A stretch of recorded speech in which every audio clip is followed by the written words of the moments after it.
Assalamualaikum warahmatullahi wabarakatuh. Halo teman-teman, di video kali ini coba kita bahas lagi mengenai saham yang hari ini ya teman-teman. Terutama kaitannya dengan krisis ekonomi yang akan terjadi ya. Entah itu hanya isu ataukah itu memang nanti akan terjadi beneran. Yang penting kita selalu siap dan waspada ya. Tidak ada yang tidak ada yang pasti ya di dalam dunia investasi ya. Ya, seperti ketidakpastian ekonomi, ketidakpastian politik global itu kan akan selalu menghantui. Dan di saat-saat seperti itu, maka yang pemenangnya adalah para orang-orang yang sudah mempersiapkan. Kalau kita nggak siap, ya pasti kita akan jadi pecundang ya. Kita akan rugi ya, kita akan berdarah-darah. Tapi paling tidak kalau kita memegang prinsip ini ya, maka pemulihannya akan lebih cepat dibandingkan dengan prinsip yang satunya lagi yang akan saya bahas di sini. Jadi ketika kita krisis itu kita harus mempelajari ya kira-kira ada peluang apa enggak. Kalau masih ada peluang ya kita akan masuk di sana. Tetapi kalau misalnya memang peluangnya masih tertutup ya kita menunggu dulu, menunggu momentum ya. Jadi sebagaimana kemarin ya saham-saham minyak itu kan naik ya karena ketegangan di Timur Tengah makin nyata ya. Dan bisa jadi itu akan merembet kemana-mana teman-teman ya.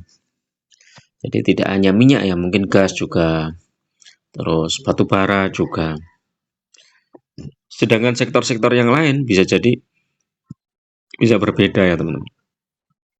Jadi kalau terjadi pasokan yang sangat susah ya, pasokan minyak misalnya terganggu, pasokan batu bara terganggu, ya akan merembet kemana-mana ya.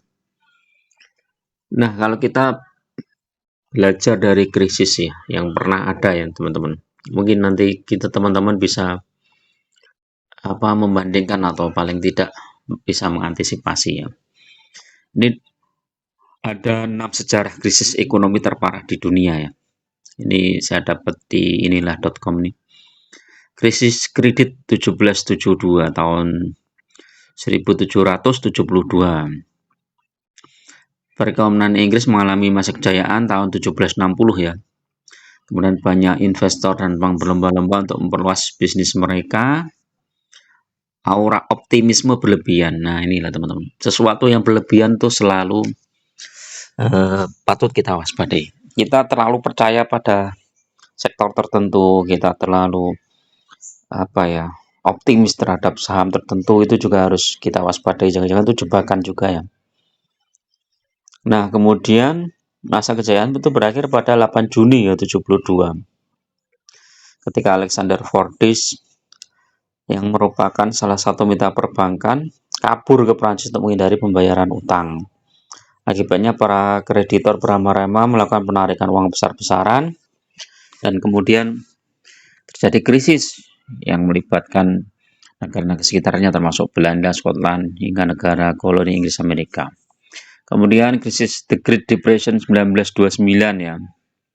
Krisis terparah di abad ke-20. Bencana ekonomi terburuk disebabkan oleh kehancuran Wall Street tahun 1929. Nah, sekarang itu 2024. Nah, apakah nanti akan terjadi 2029 atau 2025 ya kita nggak tahu ya. Membuat pemerintah AS akhirnya membuat keputusan buruk ya.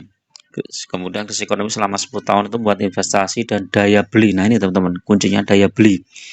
Daya beli untuk konsumsi di Amerika turun drastis. Nah ini yang perlu kita waspadai ya. Sekarang daya beli itu sudah mulai menurun ya di mana-mana ya, termasuk di Indonesia itu kan daya beli mulai turun. Berarti kita harus prepare, harus waspada. Kemudian banyak perusahaan yang gulung tikar, merumahkan karyawannya. Nah ini, kemudian krisis minyak OPEC 1973. Nah ini krisis minyak ini dimulai saat negara OPEC memutuskan untuk membalas Amerika yang memberi bantuan persenjataan ke Israel selama perang Arab Israel. Nah sementara ini kasusnya hampir sama teman-teman sekarang itu ya. Amerika kan mendukung mati-matian Israel ya. Nah, bisa jadi kalau negara-negara Arab bangkit kemudian terjadi perlawanan, akan terjadi kekurangan jumlah pasokan minyak dan harga minyak akan melonjak ya. Nah, ini yang nanti akan membuat krisis makin parah. Nah, ini yang perlu kita waspadai ya, ini karena gejalanya sudah mulai ada nih. Kemudian krisis Asia 97. Nah, ini penyebabnya adalah falas. Jadi krisis ini berupa pemerintah Thailand mengubah nilai tukar mata uangnya terhadap dolar. Kemudian investor panik memicu penurunan nilai mata uang di seluruh dunia. Dampak krisis Asia ini baru terasa 98 atau istilahnya krisis moneter 98. Selain itu negara di Asia, Malaysia, Filipina, Singapura menurunkan PDB-nya. Sayangnya inflasi dan peningkatan pengangguran serta kemiskinan tidak dapat dihindari. Ini termasuk lama ini teman-teman. Jadi ada beberapa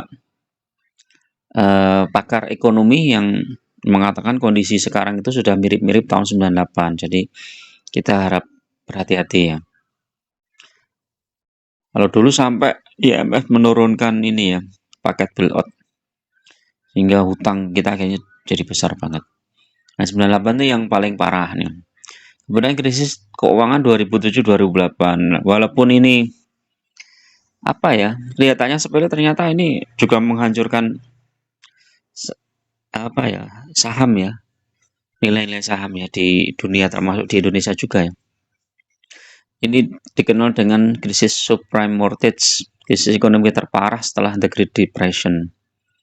Hancurnya pasar perumahan di AS yang mengakibatkan salah satu investasi terbesar di dunia Lehman Brothers bangkrut, memicu kekacauan besar. Nah, ini 2008 ini saham-saham banyak yang longsor parah teman-teman. Ini saham Bumi ya, sebagai contoh aja, Bumi itu dari 8.000 turun sampai 250 ke 300 itu. Hilang hampir berapa, 90% lebih. Saham-saham yang lain ya kayak misalnya saham-saham yang fundamental bagus ya, perbankan itu turun sampai 50%. Saham-saham batu bara juga turun banyak. Kemudian krisis ekonomi COVID-19 ini tahun 2020 ini ya. Mulainya 2019 cuman mulai agak pembatasan itu kan 2020. Nah, ini juga menyebabkan banyak penurunan ya. Nah, bagaimana kita mengatasi seperti itu ya? Kita tidak akan tahu ya kapan krisis itu akan terjadi, tetapi krisis itu nggak akan terjadi dalam satu hari, teman-teman. Jadi tanda-tandanya itu sudah mulai ya, seperti gunung meletus lah ya. Gunung meletus itu kan masih ada tanda-tandanya. Ada geluduk-geluduk misalnya, ada semburan lava dan lain-lain. Nah, kalau kita melihat tanda-tanda seperti itu, maka ya udah kita persiapkan saja. Salah satu persiapan yang paling pokok adalah pilih saham-saham yang cepat pulihnya ya ketika terjadi krisis. Seperti saham-saham sektor perbankan, saham-saham yang sektor misalnya sektor batubara yang karena bisa jadi nanti setelah krisis harga batubara malah melonjak naik gitu kan. Akhirnya melesat ya saham-saham seperti itu. Terus yang setelah kita memilih saham-saham yang benar ya, jangan pilih saham-saham yang gorengan, itu udah mending membuat kita nggak tenang. Hindari saja lah saham-saham seperti itu. Nah, yang kedua adalah ini, persiapkan portofolio teman-teman ya. Cash is the king itu kan banyak ya yang mengatakan bahwa persediaan cash itu adalah sangat penting ya di saat-saat krisis. Karena di saat krisis kita bisa memborong saham-saham yang fundamental bagus, harganya sedang terdiskon. Jadi itu ya teman-teman. Kita cek di sini ya, misalnya kayak sebagai contoh aja.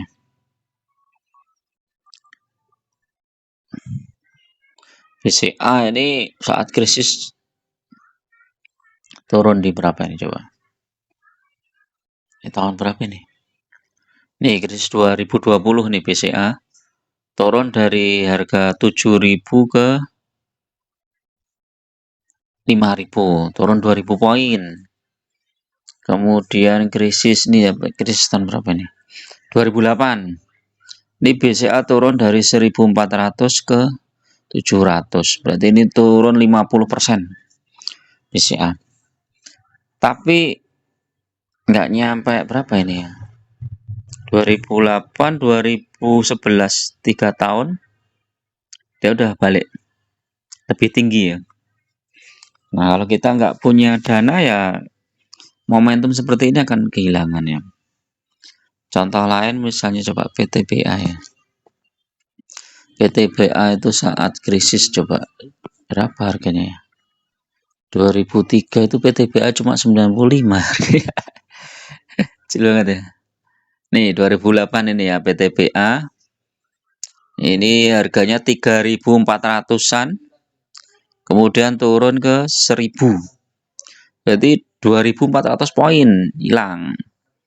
Habis itu naik balik lagi ke 3.400 itu di 2009. Hanya setahun teman-teman. 2008 ke 2009 ini PTBA ini keren juga ya. Setahun udah balik. TMG coba kita lihat. 2008 ITMG itu dari 35.000 turun ke 5.000. Wih. 35.000 turun ke 6.000 ya. Dari turun 29.000 poin. Wah. Ngeri juga ini ya, diskon besar banget ini TMG ini ya. Habis itu udah balik lagi lebih tinggi di tahun 2010. Jadi sekitar 2 tahun baru pulih. Habis itu melesat ya, naik terus sampai harga 57.000. Habis itu koreksi terus ya sampai 4.600. Jadi selama kita memegang saham-saham yang fundamental bagus itu kita nggak usah khawatir ya. Yang penting dipersiapkan dananya ya. Paling tidak minimal 20% lah atau 25% minimal ya. Kalau misalnya teman-teman masih sanggup 50% ya nggak masalah. Jadi kalau kita lihat tanda-tandanya ya sudah, kita harus mempersiapkan diri sebaik-baiknya. Oke, itu dulu teman-teman ya untuk review sore ini, mudah-mudahan bermanfaat. Bagi teman-teman yang ingin lebih detail ya bisa gabung di grup ya. Biayanya murah ya, cuman traktir kopi aja lah. Gak usah mahal-mahal ya, karena di grup kita nanti akan ngopi bareng lah secara online tapi di rumah masing-masing, bedah portofolio dan lain-lain ya, lebih detail, bedah suatu saham yang lebih detail. Dan saya berharap teman-teman terhindar dari berbagai macam jebakan-jebakan di saham. Kalau teman-teman terhindar itu udah tenang paling tidak. Oke, itu dulu. Assalamualaikum warahmatullahi wabarakatuh.